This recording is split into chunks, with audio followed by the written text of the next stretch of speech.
Este programa tem o apoio de Seiko Astron. O tempo não espera por ninguém, mas o Seiko Astron acompanha-o onde quer que vá. Com precisão atómica, 1 segundo a cada 100 mil anos, sem necessidade de mudança de bateria e apenas alimentado por energia luminosa, ajusta-se a qualquer fuso horário. Seiko Astron, o primeiro relógio GPS solar do mundo no seu pulso. Esta é a história do dia da Rádio Observador. Por que é que os ricos americanos escolheram Portugal?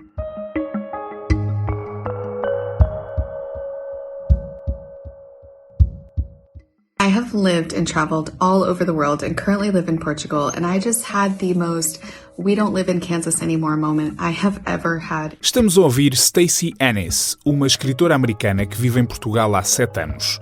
Ela fala nas redes sociais do clima de paz e tranquilidade, da segurança de um país onde o presidente pode andar por entre a multidão e quase nem se dá pelo corpo de seguranças. And it was also peaceful and it was calm.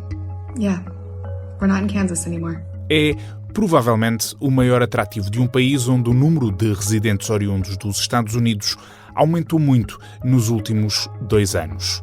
E não é apenas o americano médio. Nos Estados Unidos há cada vez mais gente com capacidade e com vontade de investir milhões numa casa em Portugal. Os norte-americanos são agora os principais clientes das imobiliárias de luxo.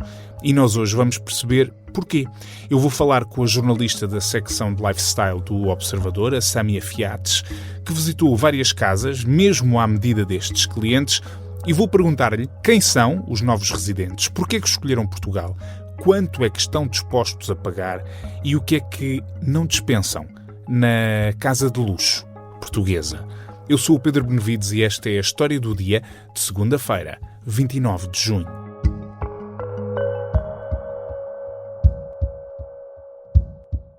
Olá, Samia, bem-vinda. Olá, Pedro, obrigada. Então vamos já começar por responder aqui a esta pergunta. Nós estamos a falar dos ricos norte-americanos. Quem é que são estas pessoas que estão a procurar casas em Portugal? O perfil é muito variado, são famílias com filhos pequenos ou pessoas também já numa idade mais sênior que procuram viver a sua reforma de forma mais tranquila, um estilo de vida mais próximo da natureza, procuram os campos de golfe também. No caso das famílias, valorizam muito também a oferta de escolas internacionais. Então, esse perfil é um perfil de pessoas que procuram Portugal como uma nova casa, como uma segunda casa ou uma nova casa, mas há ainda o perfil mais de investidores, pessoas que trabalham como nômadas digitais, trabalham à distância e podem viajar o mundo e querem ter uma base em Portugal. E olham também para as casas como um investimento, não só como um espaço onde eles podem aproveitar esse estilo de vida de Portugal, mas também desfrutar da questão dos rendimentos que esse imóvel pode lhes dar. Pode produzir e nos últimos anos até tem sido bastante rentável. Nós usamos aqui esta expressão ricos. Quanto é que estas pessoas estão disponíveis para pagar por uma casa em Portugal? Também o range é muito variado. Nós visitamos imóveis que vão entre os 3 e os 7 milhões de euros, mas o range vai muito acima e também começa um pouquinho abaixo. Os americanos, mesmo assim, os dados apontam para os americanos a gastarem o dobro do que os portugueses, ou cidadãos que têm residência fiscal em Portugal. Então, o valor médio ronda ali os 470 mil euros, mas, como eu disse, quando nós estamos a falar de segmento de luxo, esse valor sobe para milhões. Qual é, tipo, os valores mais altos que estamos a falar? Claro que o céu é o limite, né? Mas Pois, claro. Dos profissionais com quem nós falamos, que trabalham em agências imobiliárias que trabalham nos Estados Unidos, há imóveis acima dos 15 milhões, 20 milhões, mas imóveis com características muito, muito exclusivas. Seja uma localização privilegiada, super privilegiada, ou que tem aquilo que mais nenhum imóvel tem. E aí é quando um cliente não quer fazer nenhum tipo de concessão e está disposto a gastar um valor como esse. 20 milhões, claro. que não é para toda a gente. Falaste aí das agências que trabalham nos Estados Unidos, porque este mercado, no segmento de luxo aqui em Portugal, é bastante significativo. Sim, nesse momento, pelo menos os dados da Sotheby's Portugal indicam que os norte-americanos são o principal público dentro do segmento de luxo entre clientes internacionais.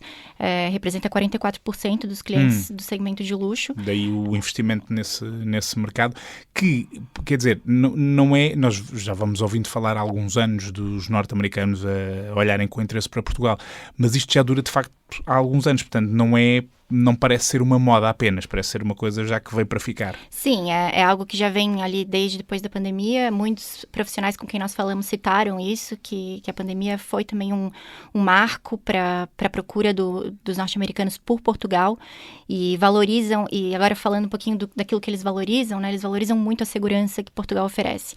E é o que todos os profissionais com quem nós falamos citam como o primeiro aspecto... Primeira razão para vir para Portugal, exatamente. A segurança.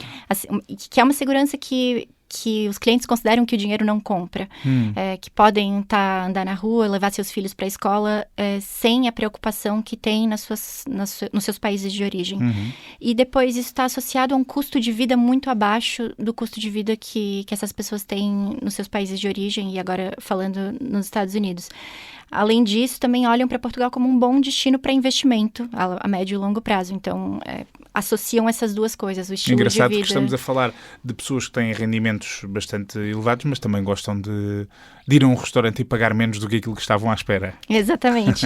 E além disso, também valorizam o fato de não haver esse status que eles consideram que é muito visado nos seus países. Essa ideia de que o dinheiro pode sentir o cheiro do dinheiro. E aqui, apesar de tudo, isso é menos valorizado. É o que dizem. Pronto, é engraçado olhar também para como é que os outros olham para nós. Quando eles vêm, tu falaste aí, sobretudo naquele segmento dos 15, 20 milhões de pessoas que não fazem concessões e querem coisas verdadeiramente exclusivas. Mas os clientes deste segmento vêm à procura disso apenas? Vêm à procura do luxo, vêm à procura da modernidade, ou vêm à procura de outras coisas também? Não, na verdade é um misto também, e vai depender do perfil. Mas muitos dos profissionais com quem nós falamos citaram essas características históricas como também um atrativo. Azulejos, o piso em taco ou parquet, o pé direito alto e a claridade que Lisboa oferece, né? Que as cidades portuguesas oferecem. Então, muitas janelas e muita luz natural. Gostam de coisas que digam: esta é a minha casa em Portugal. Exato. Querem poder dizer que vivem ou que têm uma casa em Portugal. Apesar de que os imóveis que nós visitamos também apresentam um design bastante moderno e minimalista, alguns deles, especialmente na zona de Cascais e no Estoril, que são zonas que têm edifícios mais recentes, construídos mais recentemente, e apresentam um design muito mais minimalista, muito mais moderno, mas que também está muito próximo, né, desse lado mais local, ou porque estão localizados mesmo no centro de Cascais, ou porque tem vista ali para os castelinhos do Estoril. Muito bem. E essas são as zonas principais? Lisboa, Cascais, Estoril, é por aí? Exatamente, também vai depender do perfil. Tem pessoas mais jovens, principalmente, ou investidores sozinhos que preferem os centros históricos, e aí vamos falar no Centro Histórico de Lisboa, né? E aí vão encontrar imóveis mais antigos, talvez até com alguma dificuldade para estacionar o carro, mas que abrem mão disso para ter a localização. E depois nós temos as famílias, ou até os reformados, que vão preferir talvez Cascais ou Estoril, porque está mais perto da natureza, mais perto dos campos de golfe, mais perto das escolas internacionais, e também vão ter o acesso a uma casa maior, com áreas mais amplas, que também é uma característica muito valorizada pelos norte-americanos. O Porto, por exemplo, não entra ainda neste campeonato? Sim, o Porto, o Algarve, e também ultimamente tem crescido a procura na Ilha da Madeira, que são destinos que têm crescido nos últimos tempos. Nós não visitamos imóveis nessas zonas, e os preços são ligeiramente mais baixos, mas ainda assim tem crescido e tem aumentado a procura. Começam a ser procurados. Então vamos tentar viajar para dentro. Eu sei que que tudo isto, como aliás temos referido ao longo desta conversa, depende do perfil de cada pessoa, de cada família, de cada investidor. Mas o que é que um comprador de uma casa de luxo de nacionalidade norte-americana quer mesmo ter na sua casa em Portugal? Em primeiro lugar, tem que ter 3 ou 4 quartos, pelo menos, e eles precisam ser suítes. Todos os imóveis que nós visitamos tinham 3 ou 4 suítes. Muito bem.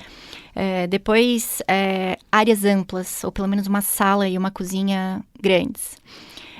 Vista para o mar, ou vista para o rio, ou uma vista para a natureza, mas querem ter o privilégio de poder ter uma área para onde olhar.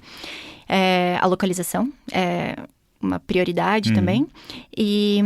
E depois nós entramos na parte dos equipamentos. Eles valorizam muito cozinhas equipadas com eletrodomésticos de alto padrão, frigorífico side by side com o congelador. A americana, como nós costumamos falar, o frigorífico americano. Exato. E outros equipamentos de ponta. E ainda a lavanderia separada com máquina de lavar e de secar. Aquela ideia de ter lá a máquina de lavar e de secar na cozinha não funciona. É algo mesmo, e até as casas históricas que nós visitamos conseguiram ali adaptar o espaço para criar essa lavanderia já separada. com olho nesse mercado americano. Exatamente. Ar-condicionado também é uma coisa muito, muito importante para os norte-americanos, precisa ter. E um extra, que é muito valorizado, e todas as casas que nós visitamos também apresentavam, são sistemas automatizados, estilo smart home, em que eles possam controlar a abertura das janelas e os eletrodomésticos a partir de um único controle. Isso faz sentido, já que se está a pagar esse dinheiro por uma casa, já agora que ela venha completamente modernizada. Nas casas que tu visitaste, houve algum detalhe que te tenha surpreendido particularmente? Acho que, no geral, as casas são muito impressionantes, porque apresentam piscina privativa, apresentam vistas maravilhosas, mas à medida que nós estamos lá dentro, nós vamos percebendo algumas coisas que pronto, o dinheiro não pode comprar tudo. As localizações das casas muitas vezes impedem as pessoas de estacionar os carros próximos às casas, e é um pouco... desconfortável. Exato, e é difícil imaginar uma pessoa que tem tudo isso dentro de casa ter que deixar o carro a tantos metros de distância. Outro detalhe, são casas que geralmente estão muito próximas de outras casas, e que são outras casas talvez de classe média, casas mais simples. Nós, numa cozinha de uma dessas casas, vimos um estendal, por exemplo, do outro lado da rua. Para manter a cultura portuguesa, temos que ver Exato. desse lado. Exato. Nesse ponto, eles estão a ter acesso a uma experiência 100% local. Mas, no geral, é algo que contrasta bastante com os preços que são praticados e o luxo que aquelas casas representam. Então, sim, acho que esses são aspectos que me surpreenderam particularmente. Claro que hoje em dia, nos últimos anos, isto também tem a ver com esse tipo de políticas, houve políticas como os vistos gold, que pretendiam precisamente atrair determinados investidores, nomeadamente no setor imobiliário. As alterações que têm havido do ponto de vista da legislação para quem trabalha nesse negócio estão a deixar as pessoas ansiosas, ou como é que estão a reagir a essas mudanças? Os profissionais dessa área são muito cautelosos quando comentam esse tema. Acho que também não querem polemizar mais, não é? A mudança na lei da nacionalidade, por exemplo, que aumenta de 5 para 10 o número de anos de residência legal para conquistar a nacionalidade portuguesa, é algo que gera talvez um sentimento agridoce, porque, por um lado, comentam que há uma certa quebra de confiança por parte daqueles investidores que investiram com o objetivo da residência e agora vão ter que esperar mais 5 anos, mas, no geral, os estrangeiros pelo menos a percepção que esses profissionais nos passam é de que esses estrangeiros gostam das mudanças, porque são mudanças que ajudam a controlar a imigração e, de certa forma, manter a segurança do país. Que é, como vimos, o fator mais valorizado pelos exatamente. Clientes Eles preferem norte-americanos. Ter mais segurança e, assim, também esperar mais 5 anos. Muito bem. Sâmia, muito obrigado. Obrigada, Pedro.